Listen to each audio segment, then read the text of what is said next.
Friends வாங்க இன்றைக்கி என்ன செய்யணும்னு பார்ப்போம். உருளைக்கிழங்கும் மைதா மாவும் இருந்தால் இப்படி செஞ்சு பாருங்கள். ஒரு ஸ்நாக்ஸ் சூப்பராக இருக்கும்.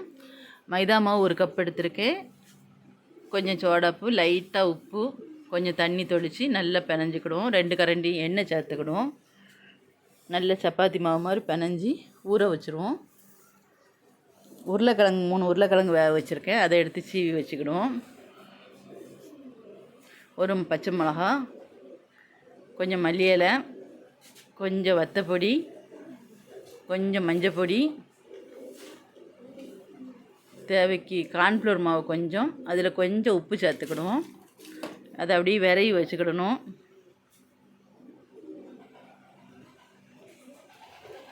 இந்த மாவு நம்ம உருட்டி வச்சுருக்கோமோ அந்த மாவை எடுத்து ஒரு உருண்டை சப்பாத்தி மாவு மாதிரி எடுத்து நல்லா தேய்ச்சிக்கிடணும். நீல வாக்கில் தேய்க்கணும், ரவுண்டாக தேய்க்கக்கூடாது.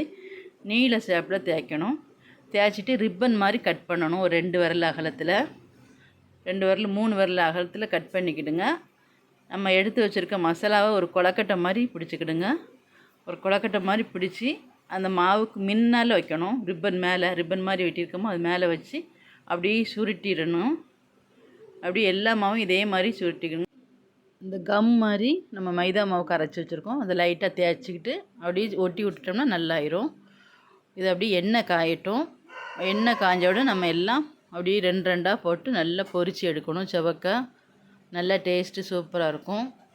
இது 2 நாளைக்கு வச்சுருந்தாலும் ஒன்றும் செய்யாது. நம்ம எண்ணெயில் பொரித்ததுனால இன்றைக்கி செஞ்சு நாளைக்கு வரைக்கும் சாப்பிட்லாம். உருளைக்கிழங்குல கார்ன்ஃப்ளவர் மாவு எதுக்கு சேர்த்துருக்கோம்னா உருளைக்கிழங்கு வெளியில் வராது பொரியும் போது. அதனால் நம்ம வீடியோ பிடிச்சிருந்துச்சுன்னா லைக் பண்ணி, ஷேர் பண்ணி, சப்ஸ்கிரைப் பண்ணி வச்சுருங்க. அடுத்த வீடியோவில் பார்ப்போம். பாய்.